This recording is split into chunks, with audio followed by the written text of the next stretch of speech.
Hey everybody, this is Josh from New Bedford Guide. I am at the Zeiterion Theatre to learn about a show that's going to be on a performance show. Show On Saturday that's going to be happening here with the New Bedford Symphony Orchestra. I'm here with the conductor of the show on Saturday. His name's Dirk Meyer. And we're going to learn a little bit more about him in the show that they're going to be performing. So, thank you for joining us. Yeah, good to be here. So you're not from around here. That's What's your impressions of New Bedford so far?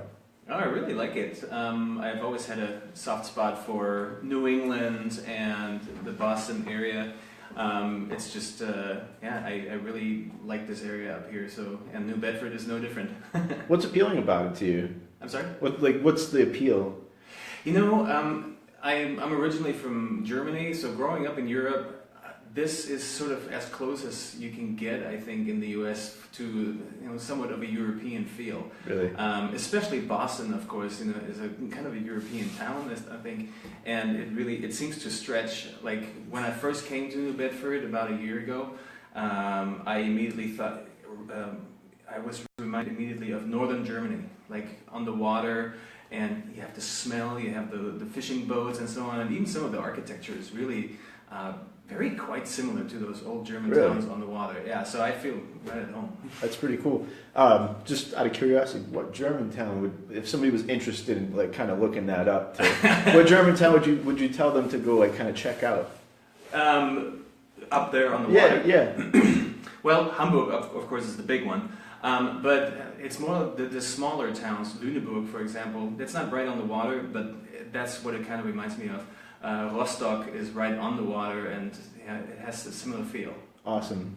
That'd be cool to go check out. People like kind of the sister cities to places. Yeah. And Actually, places the smaller the town, the more recognizable I think it becomes. Like these old, because they still have those old buildings and so on that are right here on the water. I stay at that hotel at the water. And some of these old buildings really remind me of that. That's awesome. So back to the music. What do you think about the New Bedford Symphony Orchestra? Well, I've only met the string section so far. Yesterday we had our first rehearsal, and they're great.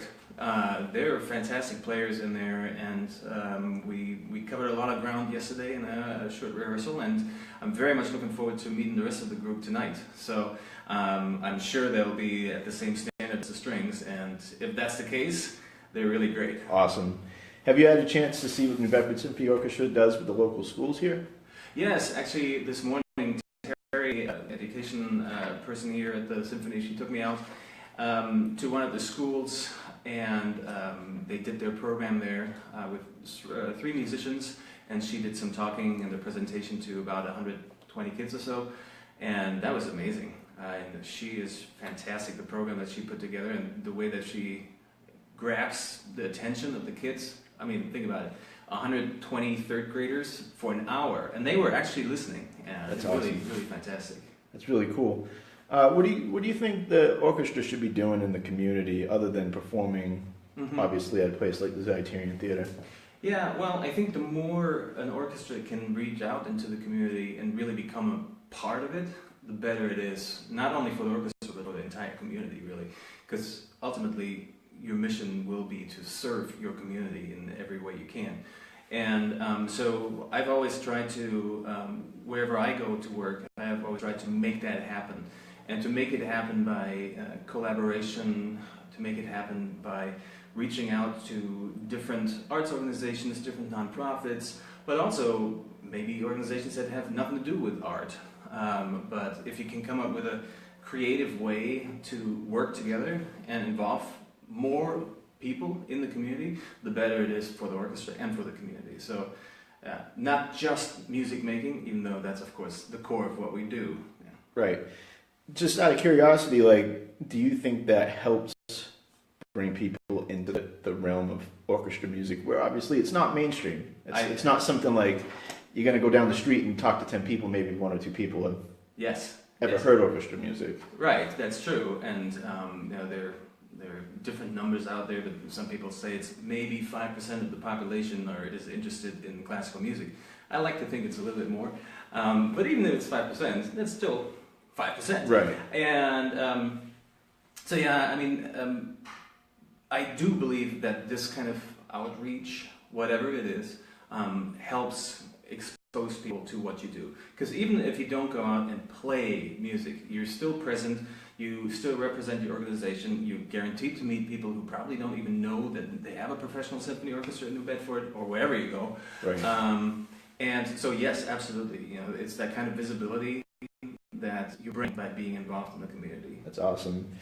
So tell me about some cool experiences you've had being a conductor. There's of course, I mean, there's different types of cool experiences. Some that are really satisfying as a musician, as a conductor, so that would be conducting really special repertoire. Or several years ago, we took the youth orchestra. When I was working in Florida, I was music director of a youth orchestra program, and we took those kids to Carnegie Hall, and that was, of course, an amazing experience for the kids, but for me as well. But then, really, there's another aspect of it, and that is just how creative of a show can you create.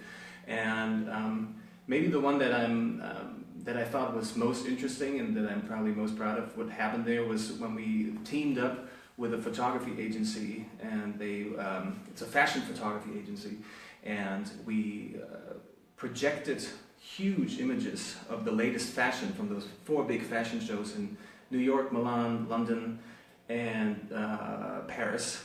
And the orchestra played music from those cities while the latest fashion was showing on the cheek walls and also behind the orchestra.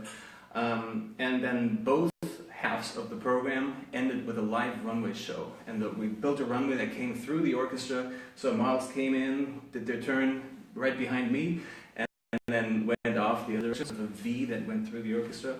And stuff like this is, of course, very exciting. And you're certainly talking about reaching different people, and people who don't know about classical music maybe think it's not for them. That is a show, for example, that reached a completely new demographic and was just exciting to put on and exciting to produce. Right. That sounds like it really gives a modern spin to orchestra music, to that kind of a performance. Exactly. Do you think, so you're fairly young, do you think that, people like you who are conducting music and bringing life to these shows, is it your role to modernize what this is and maybe like bring that kind of venture and inspire maybe new people to be conductors or play in a large orchestra? But that doesn't mean necessarily that conductors of any age can come up with concepts that do that. Right. But of course, I mean, I'm in my 30s. Probably most orchestras are looking to attract people in their 30s, right, maybe 40s, maybe also 20s. And of course, the closer you are, the more of a connection there might be. And so I do think that it gives an advantage, of course, to be able to say, well, if I was on the other side, if I wasn't conducting the show, would I be interested in the show? And if so, why? Like, right, does it speak to me? Does it speak to me visually? Does the program speak to me? Is there something else involved that might be interesting for me? So I think I probably have a similar perspective than the audience that we try to reach. Right. Have you ever inspired somebody else? Has somebody come up to you and said, like, I want to be a conductor now? Or and to speak to that, what got you into it? Okay. I don't know if I have inspired anybody to become a conductor, and that's a tough field to go into, so just be warned. It's super fun, it's great, it's very rewarding, but it's not an easy field, not an easy profession to get into. I work in Minnesota, and the orchestra up there, we just created an assistant conductor position, for example, and that was just created this season. And it's filled by a young woman, Lorena is her name, and we've been working together now and then, and I show her some things, and she's so eager to learn, and that's certainly very satisfying to see that she's willing to learn and she really wants to. And then last week we put her in front of the orchestra and actually let her do it, and it was great to see that she can do it and that she takes all these things that she's absorbing and bringing it to life. So it is great to see a new generation, so to speak, Right. coming up towards the podium, and being interested in classical music enough to want to pursue it and take that difficult road, but it's worth it in the end. And so for me, I came to classical music through, well, I grew up with it, and my parents, I don't come from a musical family, but my best friend still today, his parents were both opera singers at the Opera House, which is my hometown. And my parents lived a little bit in the countryside. We went to school in the city, so I sort of moved in with my friend, and which meant that we grew up in the Opera House, and we were there pretty much every day. And eventually, when I was a teenager, maybe 13, 14 years old or so, I thought, man, I love this. This is really cool. And the best job in the whole house, the guy down there in the pit who keeps it all together. So that's when I decided that I wanted to do it. That's awesome. Do you listen to other types of music? Yeah, I do. My go-to is always the classic swing guys, the Red Pack and Frank Sinatra and all these kind of guys. I also like some of the more alternative music things like Ben Gibbard and Death Cab for Cutie and these kind of guys. Did you put any non-classical music like into your wheelhouse when you were still in Germany? Oh yes. And, So what would that be like? 'Cause well, so imagine me, when my hair grows out, it's very curly. yeah. And when I was up until 18, I think, my hair was this long. Really? In a wet state. When it was wet, it was this long. Dry, I just had the big fro. And of course, I had it because, we had to play heavy metal. So Awesome. I played guitar in a heavy metal band for many, many years. Really? Yeah. That's very cool. Yeah. So you play a lot of instruments then? Just guitar? Piano is my real Piano. instrument. Yeah, piano was my undergrad. That's why I went to school with. Guitar really was self-taught, and it was to hammer out those power chords. You still play? Let's just say my guitar is still in Germany. Okay. Piano is really my instrument. Yeah. Awesome. What's the best non-classical music concert you've ever been to? Probably Metallica. Yeah? Yeah, probably. Yeah. When was that? Oh, the Black Album. So a long time, was it the 90s, I guess? Yeah, Late 90s. I think so. And they came to Düsseldorf and they played in this big soccer stadium, and that was amazing. So yeah, I mean, you listen to like pretty much an extremely wide range of music. I guess you play in a metal band, so you listen to plenty of metal and all that stuff. And I actually still, it's not that I put on my heavy metal CDs every evening, but especially in the car, every now and then I do enjoy it. I'm curious, what would you say the musical culture differences are from Germany to here? Well, the biggest difference, I think, is that it seems to be, Germany has state-funded arts. Yep. So almost every tiny little city has an opera. Well, here's your direct answer to your question. The biggest difference is here most orchestral music revolves around orchestra, symphonic music. In Germany, it's opera. Right. And opera is always number one. And those same orchestras, they also perform symphonic works and so on, but opera is always the number one. And every little town has their own opera house, which is 80% or whatever it is funded by the state. Wow. So it's a huge difference, of course, in fundraising and also what kind of risks companies take. Because oftentimes, not that it doesn't matter if you have an empty house, but you're not 100% reliant on ticket sales and sponsorship and so on. So that is a very, very big difference. Which, on the one hand, of course, is great because you can take risks and so on. On the other hand, it also sometimes I feel it also removes those organizations a little bit from what the people actually want. Right.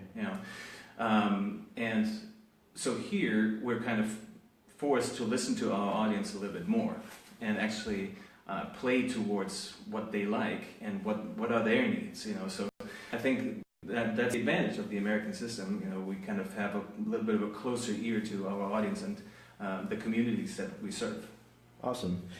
What would you say to somebody who doesn't know much about classical music and, they're not sure if it's for them or not for them? Yeah, I think the biggest thing is just try it out.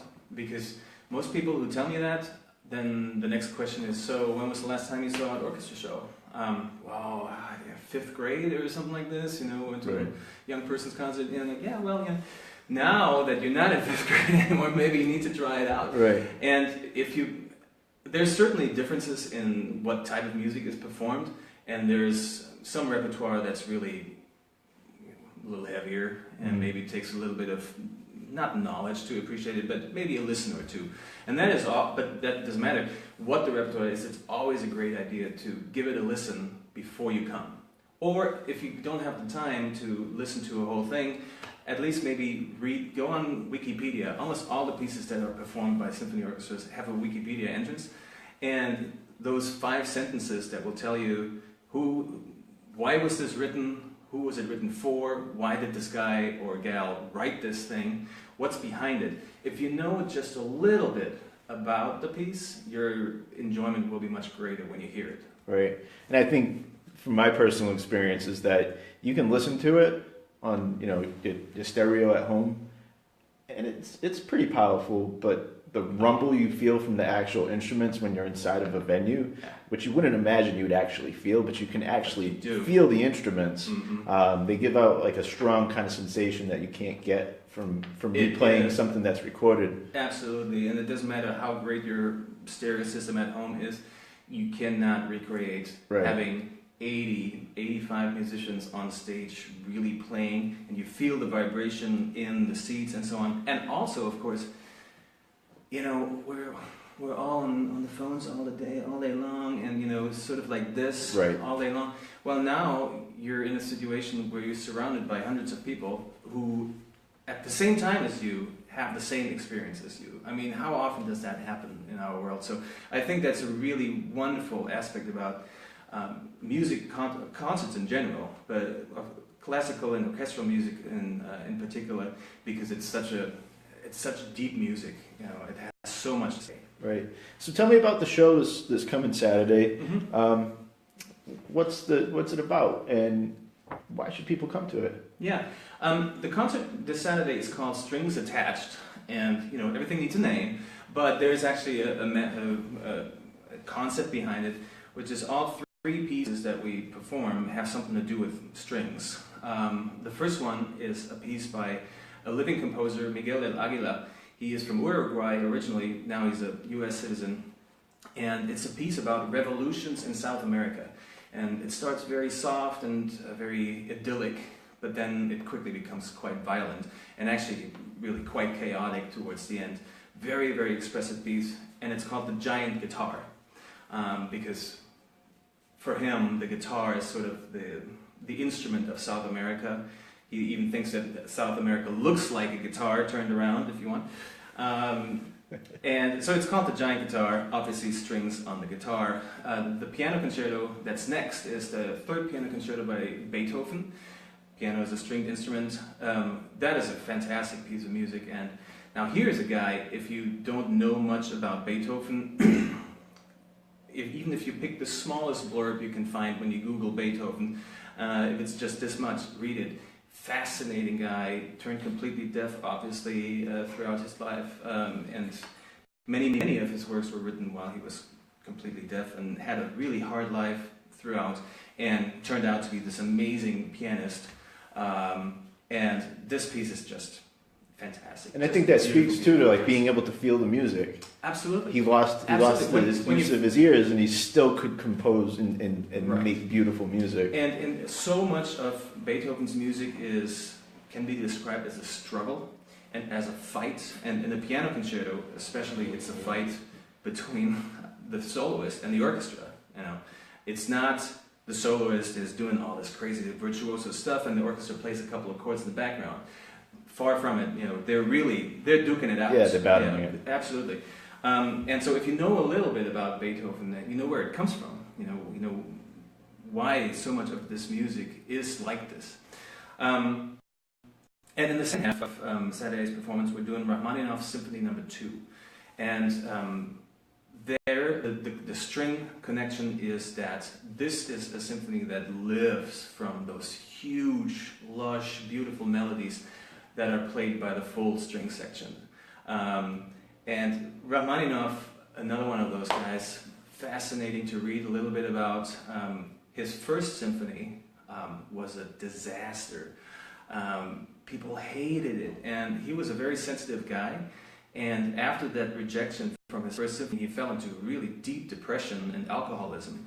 And it took him years. He didn't write anything for years until he finally came out of this with the help of hypnosis. He actually went to a guy who did hypnosis on him and told him over and over, "You will be successful, you will write again," and so on. Finally, he came out of it. And so writing this Symphony Number 2 for him, of course, was a very emotional thing, because he wasn't sure, this is only my second symphony, am I cut out to do this? But then he wrote it, huge success, and it kind of got him out of this, it helped him overcome this fear and actually assure him that, yes, I am a symphonic composer. Wow, yeah. That's pretty cool. So, I mean, it's neat to get the backstories a little bit. Yeah. It means something. Yeah. It's not just music that's being played. There's it something has meaning, to it. right? Yeah. And it comes from somewhere. Exactly. It doesn't just, somebody didn't just open a box and pulled out the score. Right. There's a whole life story that led up to whatever piece you're performing. And oftentimes, and so on Saturday as well, oftentimes there, when you go to concerts, orchestra concerts, there's pre-concert talks. And either the conductor or somebody else will tell you a little bit about the music. And it's really not a big time commitment. It usually is an hour before the show, maybe a half-hour talk. And so you go there for half an hour, enjoy a drink, and then a little bit about what you're hearing. And it's the same actually this Saturday. I'll be doing this pre-concert talk at 6:30 for half an hour, and I'll tell the people a little bit about what they will hear, why these pieces were written, what they mean. And then they have half an hour to refill their drinks, and then we do the show. That's kind of cool that you can come and get a perspective of what's being played rather than just be like, I have to go on Wikipedia and maybe look at it. Which you can do, of course, but right. You don't have to. So in a way, not only are you a conductor, but you're kind of a music historian, because you're giving history and background to the stuff that you're presenting. Normally, as part of the preparation, so many people wonder, like, why do you even need a conductor? Why do they pay you to do, these things up there? And there is a reason. But as part of the preparation to rehearse an orchestra, and you don't just learn music, but you also learn a little bit about where it came from, about the composer, about the composition itself. Because, like in the giant guitar piece that I was talking about, there's a moment where the woodwinds are doing these really high trills. Now, if you don't do a little bit of research, you don't know that those are the people screaming, under the oppression of the military regimes, it's a revolutions in South America. If you don't know that, I cannot tell the orchestra what this is. Why are you playing these things? Right. And you probably, if you're the person who plays these things, you will probably have a different attitude and play it differently if you know that these are people screaming. Right. Rather than you just can kind of emotionally connect to it. Exactly. Right. Yeah. Kind of like blues music. Yeah. Like, it's a sad note, and it's because it comes from a dark place or something like that. That's pretty cool.